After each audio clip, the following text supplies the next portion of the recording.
La belle Canadienne Linda Evangelista est passée de mannequin de renom à star oubliée des fans en l'espace de quelques années. D'autres top modèles, comme le mannequin britannique Naomi Campbell ou le mannequin et actrice allemande Claudia Schlamann, sont encore bien présentes dans nos esprits et le resteront longtemps, et font régulièrement des apparitions sur les chaînes de télévision. Que s'est-il donc passé pour que le top modèle canadien disparaisse des médias? On vous propose de découvrir ce terrible calvaire que Linda Evangelista a dû endurer ces 5 dernières années, et ce qu'elle compte désormais faire pour s'en sortir. Les plus jeunes d'entre vous ne s'en rappellent peut-être pas, mais Linda Evangelista était une superstar il y a une trentaine d'années. Née au Canada, elle se fait repérer par une agence de mannequins alors qu'elle n'a que 16 ans. C'est cependant lorsqu'elle amorce la vingtaine qu'elle devient une icône de mode. Dès 1985, elle devient l'égérie d'Yves Saint Laurent pour son parfum Opium, et elle travaille également pour Chanel sous la direction du regretté Karl Lagerfeld. À partir de ce moment-là, sa carrière s'emballe et elle est omniprésente. Elle pose pour les marques les plus prestigieuses, et apparaît sur des encarts publicitaires et des défilés de mode partout autour du globe. En 1998,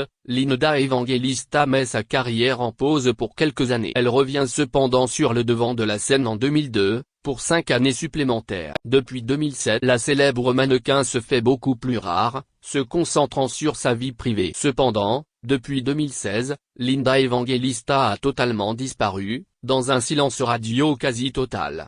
Qu'a-t-il bien pu se passer? La réponse fait froid dans le dos. Linda Evangelista était une très belle femme dans sa jeunesse. Elle était d'ailleurs considérée comme l'une des 50 plus belles du monde dans les années 1990. Bien entendu, le temps a fait son effet, et la top modèle a atteint les 50 ans. Même si elle restait très belle pour son âge, elle a tout de même souhaité faire appel à la chirurgie esthétique pour alléger les signes de l'âge. Le problème, cependant, est que son intervention chirurgicale a été un véritable désastre. Elle s'est exprimée dans un post sur son compte Instagram à ce sujet. Aujourd'hui, j'ai fait un grand pas vers tout le mal dont j'ai souffert et que j'ai gardé secret pendant 5 années.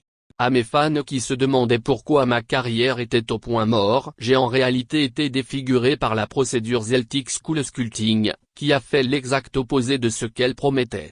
Cela a développé, au lieu de réduire, mes cellules graisseuses, ce qui m'a rendu déformé de manière permanente, même après avoir subi 2 chirurgies réparatrices douloureuses.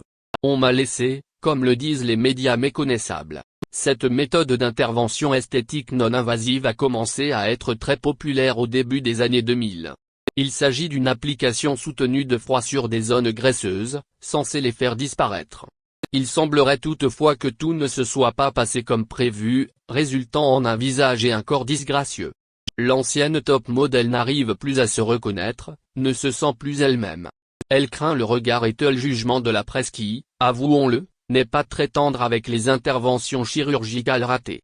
Pendant 5 ans, Linda Evangelista n'a pas osé sortir de chez elle, à cause de son physique. Après une grande souffrance physique et émotionnelle, l'ancien top modèle s'est décidé à porter plainte et poursuivre en justice le traitement qui lui a gâché la vie. Plusieurs personnalités de l'univers artistique ont été touchées par ce message de l'ancien mannequin, et lui ont aussi apporté leur soutien.